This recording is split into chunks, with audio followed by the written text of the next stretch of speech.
popular comedian Edo Pikin said that land is cheap. Now you want to stay near people. That's why your own is expensive. Why I particularly like this my estate, you know, compared to America and Canada, is that you can hear the birds singing, you cool breeze.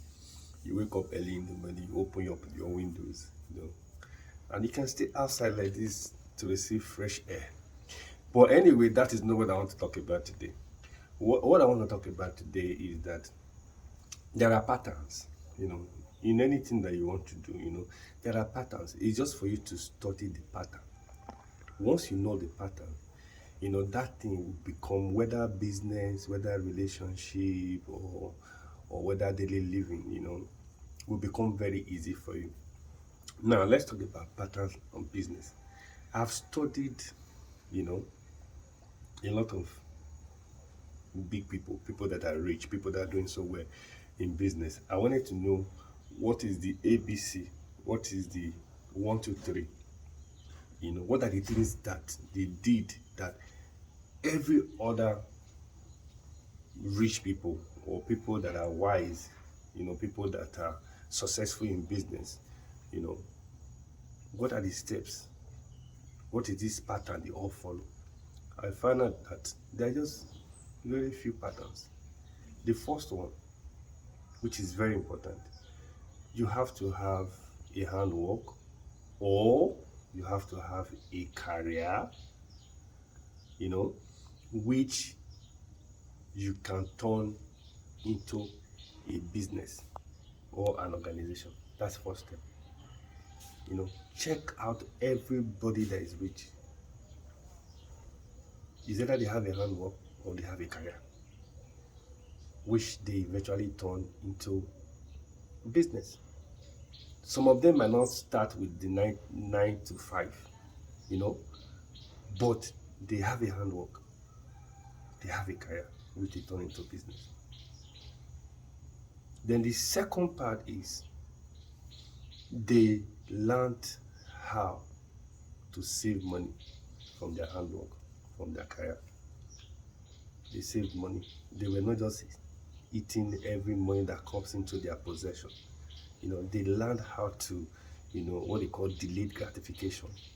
They learn how to, at least hold yourself today so that, you can enjoy tomorrow. They did that. Then they did not just stop at that place. They learned how to do business. They learned how to invest. They learned how to invest their money. So that's why I said the first stage, where you have to have a career or a handwork that you can turn into a business. Because they have saved money, they are able to invest their savings into starting a business or investing the money in business, because that's where it actually starts from. But there are some people, they don't want to go into business. They're still doing the 9 to 5. What do? They go into other forms of investment. It could be real estate, mutual funds, treasury bills, ETFs, and there are so many other investments they do. Then the next pattern you see them do is that they might even go as far as buying other businesses, which is also investment.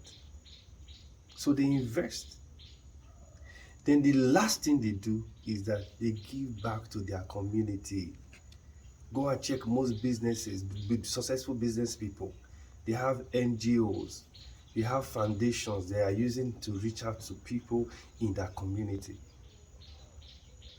And that's one way you can even use to say, God, I thank you for all the blessings, that you have bestowed upon my life. And that is exactly what I did. I worked in the bank for so many years. Before I went to the bank, I did a lot of things, and in the process, I went to go and learn how to do hair. I became a hairstylist. So I resigned from the bank and I started the hairstyle business. From the hairstyle business, I started saving money, I started making money. Then I started my own business. From there, I started investing. And I turned my business to giving back to the society because I started transforming the lives of stylists, dropouts, security guards, and I started using my business to give back to my community, which I still do today. And before I knew it, I get to at the age of 50, I discovered that it was time for me to allow those people that I've raised to start running the business, which is exactly what they are doing. So it's the same pattern. If you start today, if you start, you don't have to be a hairstylist. You can look for other small scale businesses that you can do, or you look for a career that will give you consistent cash flow. And from there, you begin to save, begin to invest your money, and you begin to give back to your society. And with God on your side, with His grace, with His mercy, you will become rich, you will become successful. You don't have to be a Dangote, you don't have to be a Jeff Bezos. You have to know what you want in life. You have to know what contentment is to you. I'm not Dangote, I'm not Odetola, I'm not Jeff Bezos, but I can tell you, I'm happy. My joy is full. I can go to any country I want to go to as long as I have the visa. I've been to America, I've been to Canada, I've been to Dubai, I've been to Qatar. I travel. And I can decide whether I want to stay in first class or third class or economic class. It all is a choice.